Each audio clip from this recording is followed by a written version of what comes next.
Okay, hello everybody. Welcome to the very first episode of Visibility in Action of 2022. And my guest has a guest, apparently. um,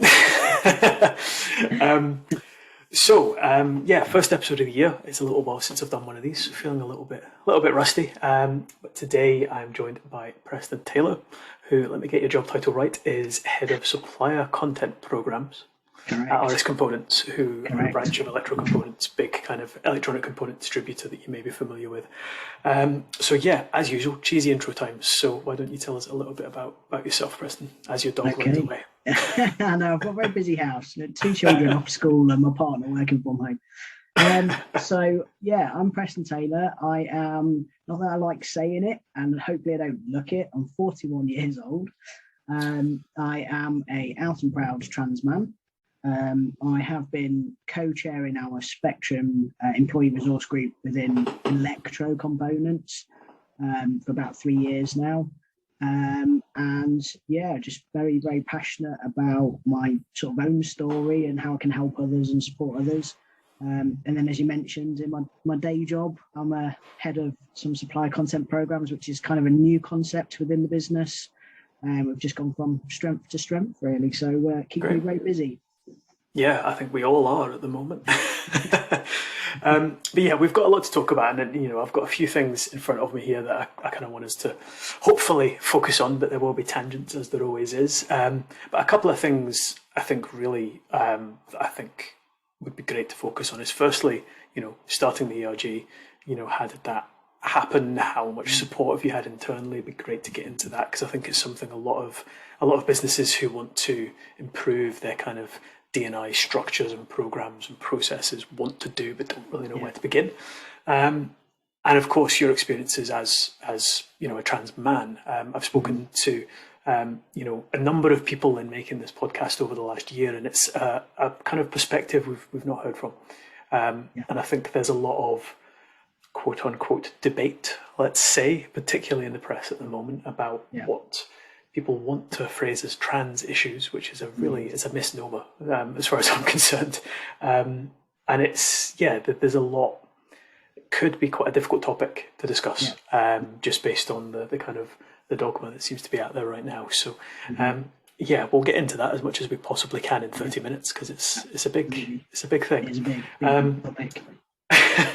But let's start on a positive note. Your work in RS Components, putting that group together, creating this kind of support mechanism for LGBTQ plus people across what is a large organisation. So maybe if you can tell us a bit of the backstory there, how that came about and the work you've done so far. Yeah, so I think we're blessed with a brilliant leader in Lindsley, our CEO, in that he leads with passion, humility, vulnerability, empathy. And has always been very keen on creating a really diverse and inclusive workforce and recognising the need for that. Initially, we'd brought in a sort of head of diversity and inclusion, and we'd partnered with Pride in the city. So I'd gone down for an event, there was a talk, and then we were also showcasing we used to have the big Titan truck, sort of a STEM event. And so attending that, got talking to the global head of diversity, and she mentioned that we were partnering for Pride itself as well. We'd got some VIP tickets, so I applied for those and sort of represented the business at Pride. And it just got me to thinking that, if this is something the business is, really serious about, then I need to stand up and be counted and see if I can do something. So with my co-founder at the time, we're both together. So she was an ally of the community. We said, what do we do? How do we get started? So we approached the head of diversity with the idea of kind of starting a community where people could, find somewhere they could ask questions in a safe space, to really help raise that awareness, but also for other people to connect. So we invited people. We're based in Cornwall. Invited people from Corby to come. We had contact with somebody at Barclays at the time that ran their ERG, and we just asked them to come in do a bit of an opening talk about why it's important, what's the benefits of an ERG. And something that sort of stuck with us was that Barclays had their own lanyards. And it was a real show that I think it does several things. It shows that you are an ally of the community or a member of the community, but I think it's a very visible message in that be careful what you say, because I'm here right now and I can hear. And I think that can stave off some of those jokes, banter within the office. So we kind of pushed ahead and right, how do we get these lanyards? So we approached one of the F1 leaders and asked them to sponsor our ERG, which they happily agreed to. Debbie Lentz, she's an amazing woman who's just won several awards for her contribution to women in business. And yeah, so we got lanyards set up. I think for me, my proudest achievements are we managed to change all of our logos across all of our businesses about 2-3 years ago for Pride. The uptake in people signing on the mailing list, wearing the lanyards all over the business. And we've had lots of other ERGs kind of follow on from that. I think the Elevate the women's community started first and we kind of followed in suit. But we've now got one for mental health and disability and financial health. And we've got our Embrace group as well for ethnic minorities. So as co-chairs, everybody's worked really closely together because there's so many things that transcend all of those ERGs. Yes. That there's not only strength in numbers, but we can talk about our own experiences when we're looking at certain subjects. Yeah, amazing. No, it's fantastic, and I think, like you say, there's a lot of crossover, intersectionality as we'd call it between those groups as well. So it's important to be working closely together. Yeah, absolutely. It strikes me what you're talking about in terms of getting the lanyards for people to wear, whether part of the community or as allies, as you say. It's kind of we talk about this idea of invisible diversity, and it's, I suppose, in a way making the invisible visible. Where people feel comfortable doing that, of course. And I think it's one of the real kind of drivers behind why I wanted to start Visibility in Action, because we have conversations about diversity and inclusion that can be so focused on one aspect, whether that be gender as an example, that we forget the other nuances of that aren't as visible. And that could be people in the LGBTQ plus community, it could be neurodiversity, it could be invisible illnesses, all these things that, someone who at face value might not be quote unquote diverse is. And I think we've got to remember there's something, I suppose, about almost everybody, in fact, everybody, where a group like this, can be beneficial just to allowing you to be yourself, I suppose, and have that support network. Absolutely. On that point, I mean, I remember when I first started 5-6 years ago, and I wasn't out. I'd had bad experiences with business before, so I took the decision to let people get to know me first. And there was a water cooler moment happening behind me, and they were discussing another colleague's trans child, and it was one of those where it wasn't intentional, but it's a bit weird, isn't it, kind of conversations. And I was just like, that's not okay. It's not okay. And I stood up, I spoke to my manager at the time, and I said, look, you need to know I am a trans person, and that kind of conversation in the office is not appropriate. And I think what we've been able to do with our employee resource group is create that environment where people feel safe at work and people know those kind of conversations are not welcome. So everybody is entitled to their own opinion. And my kind of philosophy is just don't hurt or upset anybody. If it's something that is going to offend them, don't say it. Yeah. Treat people as humans and recognize that we all need to be empathetic. We all need to be understanding of each other's thoughts, feelings, and kind of moral code. And that's created a nicer environment where, people have perhaps who weren't willing to listen before or didn't really think about what they were saying now come to our sessions, and they are on that journey. So I think creating that environment has been a huge thing for me, just to help people understand that they can be their true self at work, and they are supported by the business. Yeah, absolutely. And I think You mentioned empathy earlier on, and I think that's hugely important in these scenarios, because a lot of those, water cooler conversations, as you say, they don't necessarily come from a place of maliciousness, but they come from a place of ignorance, whether deliberate or otherwise. And I think creating that space where people from outside of the community are able to ask questions genuinely, because they want to know more, they want to be a better ally. Yeah. There can only be positives out of that. I think it's a fine line as well, because, I said people are entitled to their own opinions, but sometimes those opinions are misguided as well. Yes. I think it's important that we call that out and we have those really, really raw, hard conversations to help people understand why what they're thinking or they're saying is just not okay. Yeah, absolutely. And you have to create that kind of safe environment first, because, we see this all the time. The first reaction to, somebody being called out is to get defensive. With the classic, someone happens to say something that could be construed as transphobic, and it's called out. The first thing they hear is you're calling them transphobic rather than what they said. And I think that's a distinction that is difficult, I think, in a lot of people's minds, because people don't like to be told that they're wrong. We've just done a whole session on that, on interrupting prejudice and how to do it safely. When it's okay to, when you need to you're safe to be able to do that.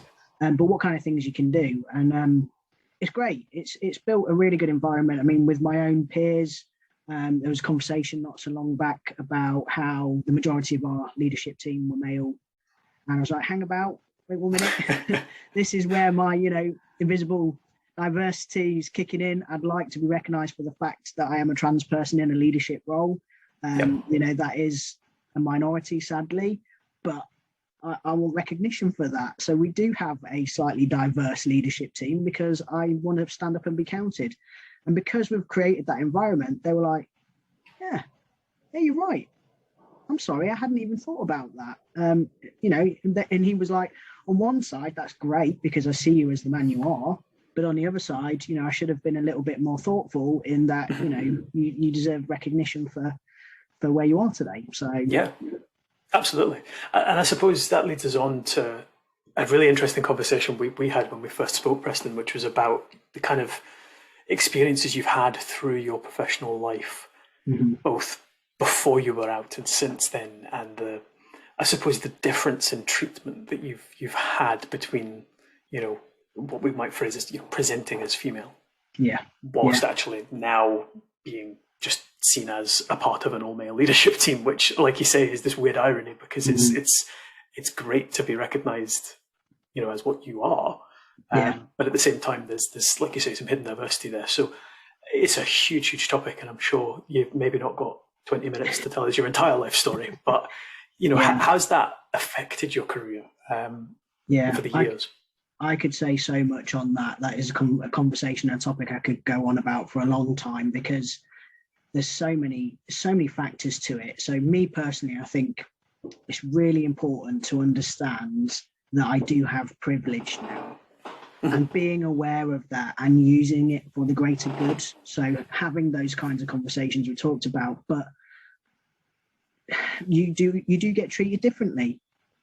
As female presenting, I am treated far differently now as male. My opinions are respected. My voice is heard in meetings. And that's something that sits quite uncomfortably with me, because I can see that stark contrast. But it's an advantage too, because that helps me be able to call out when I see that happening, where I see that not happening for, people from other areas of the community or other genders. It's a very difficult one. I think that's why it's so important to me to have those really raw conversations and say, you do realise that you've just treated me entirely different to that person over there, and why are you doing that? What's the difference? Their opinion is just as valuable as mine. It's very difficult, and there's lots of studies that have been done on things that are entrenched in the system and stereotypes and things like that. But I think it's also difficult because when I presented as female, I also presented as lesbian. Right. So there was some stigma there. So I was automatically treated differently because I did, look a little bit different. And, I'd had, tattoos and a mohawk at the time. So people would comment as I was walking down the street. And you go from that kind of prejudice to none when people don't know. And that was really, really, again, that was really hard to cope with. And it sounds silly, but if I would go on a night out as a lesbian, then because I looked different, lots of people would be looking.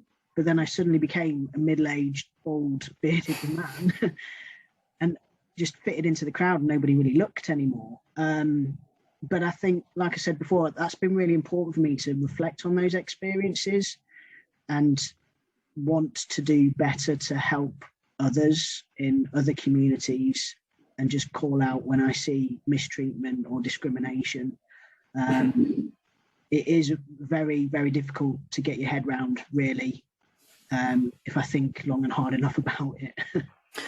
Yeah, I can imagine. I mean, I can't really begin to put myself in those shoes, having never had those experiences. But I think as difficult as I know it is growing up, in the wrong body, quite literally, and from speaking to so many other trans people, I think what you say is really interesting because it's almost as if you have the luxury is the wrong word because you would never want anyone to go through that, but the ability to see things from two opposing perspectives, I suppose, does, to go back to empathy, does create that because you've gone through the world outwardly being treated as one thing, albeit it wasn't you.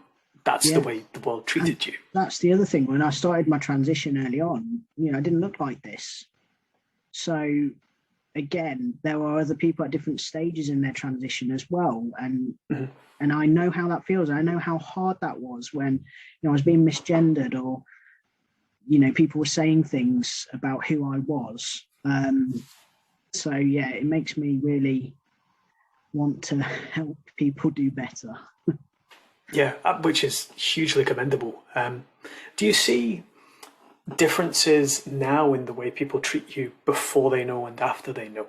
The reason I ask this is I think, and I don't want to make comparisons between my own kind of personal experience here because it's very different. But for example, stereotypically, I'm for the most part read as an average straight guy, and then when people realise, I'm bi and I'm in a same-sex relationship, suddenly I notice the treatment change, typically from people I might not be that close to, for example. Do you see something similar from people who, initially just read you as, part of an all-male leadership team, as an example? Yeah. Does that kind of response change? Yeah, and it varies as well. It depends how long they've got to know me first. Interesting. Yeah, it is, and I guess that's one thing that always makes you nervous about telling people is because you kind of build up that resilience because you know what to expect because it's happened in the past, and people surprise you, and that's great. But yeah, and I would like to say yes, but given the environment I'm in at work now, it happens less frequently, and because I am so out at work, I mean, I've been on posters and all sorts. It's not something I have to disclose anymore. Most people know. But yeah, there is that initial, the leading into questions, and again, that's where we've had to have sessions on what is appropriate to ask trans people. How does that work? Like, oh, so you were born female, or why did you decide to change? Have you had the surgery? And you wouldn't ask that of anybody else. So yeah, I guess in that sense, I do see a change. People become more inquisitive, but not in a polite or a good way sometimes. It's okay to be inquisitive, but it's how you frame that and what is appropriate to ask, I guess. Yeah, absolutely. It's interesting, isn't it? I go back to, I'm going way back now to being a sociology undergraduate and, looking at things how as individuals, learn how to behave through little micro interactions, and that always affects how we learn what the right way to behave in certain scenarios is. And I suppose for large numbers of people, they'll not have been in that position before, and therefore won't know, what's the right thing to ask? How should I phrase this? And it goes back to the whole idea of maliciousness versus ignorance. If someone doesn't know, that's fine, but there is a way to find out. And certain things that, just are off limits, I suppose. Yeah, absolutely. And I think I've been very clear in that in a lot of our sessions, in that you can ask me anything because I am comfortable with answering those questions, because I know that they will lead to raising your awareness. And I know that that will also prevent a uncomfortable and difficult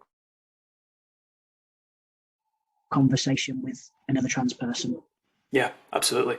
It can be difficult as well, though, can't it? Because you're sort of putting your own trauma out there, and you've got to have your own kind of ability to say, I've not got the emotional energy right now to deal with that question. It's knowing someone can ask the question, but actually also being able to say, not right now, which is equally difficult a space to create.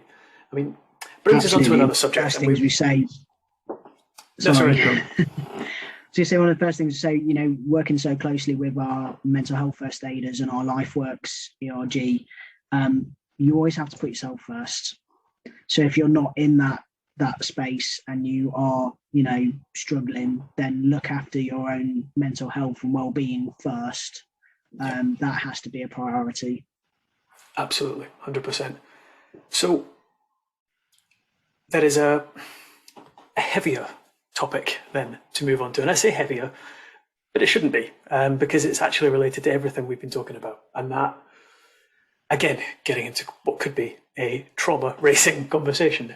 So we'll dive into this in as much detail as you feel kind of comfortable doing, Preston, but there is a quote unquote conversation going on in the press, in politics, where a real minority of the population is being frankly targeted. We see lots of things in the news just today about human rights councils deciding to get in on the act as well. And what we're talking about here is the whole idea of a trans debate and trans issues, and the mainstream media deciding this is a conversation piece for the population as a whole, often being undertaken without representation from that community itself. We see it often, daytime news programs talking about, trans issues in schools or prisons or the workplace. And it's four straight cis people, I should say, on the panel. So this has to have a knock-on effect to the conversations you've been talking about. And in some ways it raises awareness because it might start more conversations, but it might start them from a negative as opposed to a positive. So without wanting to phrase this as generally as it could be, what is that like to sit back and watch happen to you as opposed to with you? Because that's how it seems from an outsider's perspective it's happening. It's frightening, it's depressing, it's really scary. And look at my trans sisters who have been the focus of the majority of these debates, and I cannot begin to imagine how difficult and how frightening it must be for them too. It's the rhetoric and the push from the press just seems to be getting louder and harder, and the problem is when you have a majority raising their voice as loud as they are at the moment, it just drowns yours out completely. And even strip it back from the trans debate, who has the right to decide how anybody should live their life or what rights they are entitled to? That applies to all of us. We are all individuals. We have autonomy over our own bodies, over our own minds. There's lots of debates we could have about that on any person, not just the trans community. But there's a real push of misinformation, and it is a screaming match. And like I said, from the majority, not the minority side of things, if people just sat down and talked and really listened to what trans people have to say, then I think we could find a way forward. Because if they were to listen to trans voices, they would understand that it is just important to us as it is to them to protect women and young girls, and that trans women are no threat, that they are women, and that they are scared of their own safety and worry for, women and girls, that we could all be on the same team and we could be making things better for everybody. My advice to anybody listening to this would be go away and do your research, but research with proper data and not the fake data that is peddled and pushed, and actually listen to what trans people are saying about this debate. It's as if our rights are being ripped away from us, and we've had absolutely no say in that. And we've tried. A lot of the surveys that have been sent out, we've completed. Our allies, our friends, our family members have all completed, and we've all made comments, but they've just been disregarded. And that's what's so frightening, really. I think it's more for our trans sisters that this is being aimed at. But when you look at the flip side, there's things that's not often considered. So I've seen online, I have to stay off social media sometimes when my mental health is just not able to deal with it. Yeah. But I've seen comments such as, I couldn't have a trans woman in the same hospital ward as my grandmother, that would confuse her. Okay, stick me in a ward with your grandmother and see how much more that confuses her, because a trans woman is a woman, she looks like a woman, but a bald bearded guy in a women's ward, it's craziness. And then when you look at things in America where laws have been changed, the bathroom debate, the very people that have been advocating for that have been impacted when those laws have been implemented. So, there's lots of stories of lesbians being accosted in the toilet because they, are masculine presenting. And, it's caused so much controversy on the other side of things that it just, I really can't get my head around it. It's, I think you've spoken to Emily before. She did a great presentation in one of our sessions where she talked about how this has happened before, way back when with gay rights. And we're seeing the same rhetoric and the same push and the same misinformation in the papers. And it's the same people that are apologising now for what happened to our gay brothers and sisters back in the day that are now pushing against the trans community. And I think that shows the fractions within the community as well. It's even sadder when it's members of the community that are saying things against trans people. But I really think, we need our voices heard, but we need our allies and other members of the community to help have our voices heard, because we are a minority and we can't shout as loud as the majority. Yeah, completely. I couldn't have said it better myself. And if anyone wants to go back and listen, Emily, who's one of Preston's colleagues, was in episode 3, I forget now, last year, where she talked, really, really kind of well about her experiences and the trauma that it causes. Not just transitioning, but the treatment and the way things written in the press actually affect people's real lives. She's much more articulate than I am. I wouldn't say that. One of those when people say, why would you choose to transition? It's like, well, actually, look at what's happening now with this rhetoric in the media and this hate. Nobody would choose this. Nobody would choose this life. No. It's who we are in our soul, in our very being. It just gets to a point in your life where you can't ignore that anymore, because it just tears you apart. And you have to live your life. So yeah, absolutely. And I think a lot of these things we're talking about come from a place where it's really easy, if you don't understand something, to be angry about it rather than try to understand it. Yeah. And Yeah. I think, that's the root cause of a lot of the stigma, a lot of the malice and vitriol that you see at the moment. It's people not making the effort to actually understand what's going on, and there's a bit of a bandwagon being jumped on, I think, as well. But as you say, the words being used, I mean, there's so many similarities that so many of these articles could have been written in 1984 or 1985 about gay men in particular, as an example, during the HIV epidemic. And as you say, Preston, to see people from the LGBTQ plus community who were there at the time peddle the same arguments as an attack on trans people, I think it's utterly depressing.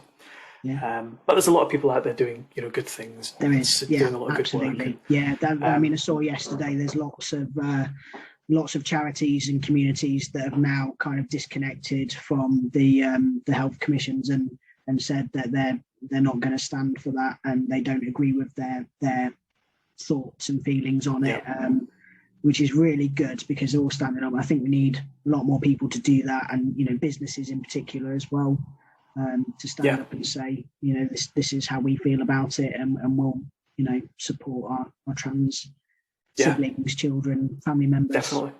Definitely.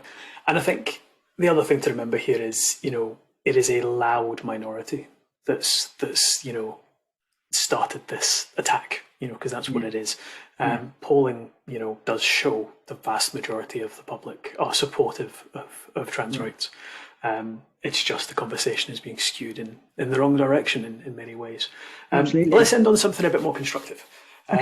You talked earlier, because we could rant on this for hours and agree on everything, but that's the idea here. We're amplifying voices, getting these stories out there to people who might not necessarily seek these stories out for themselves, and we want to go, well, here it is, listen, because it's important. But you talked earlier about starting the ERG, the work you're doing internally for employees across the business to have a voice, to have a support network. Obviously, you work in a business that is large enough to have a distinct LGBTQ plus population, as an example. So what would you say to someone in your position, but perhaps at a smaller business where, for example, I work for a company where there's about 80 people. And, I think there's a handful of people in that might identify as LGBTQ plus. So it might be difficult to instigate those more formal processes and things. What would you say to somebody in that scenario that wants to help their employer make the space they work in safer, more inclusive? Assuming that the leadership obviously is willing, because if they're not, then that's another question. There's my advice would be there is nothing stopping you. Doesn't matter about the size of your organization. Reach out to organizations that are running ERGs or that appear to be doing it right. They are always willing to support and give advice, and we all start from the same place. It's somebody getting up out of their chair and wanting to make that difference. When we started, even as a global business, we reached out to somebody else and got support and looked at what had worked for them and what hadn't worked for them. I think I would say do it, because even if there isn't very many people from the community in your business, as a business taking that stand and saying this is what we stand for, this is what we believe in, and we want everybody to be able to bring their true self to work, it's good business. It's not just the right thing to do, because it is first and foremost, but it's good business because data and science shows that when you have diverse working teams, they bring so much more to the table, because you all have different experiences, different ideas, that helps you look at the bigger picture.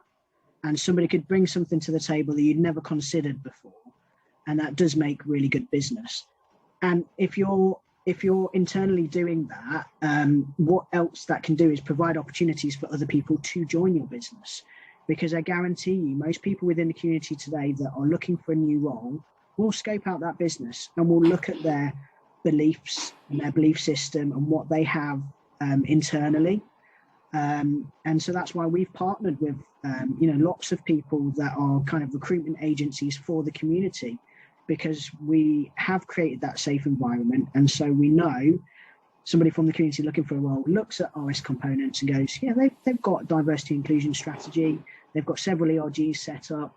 I think this could be the right place for me, and we've attracted that talent.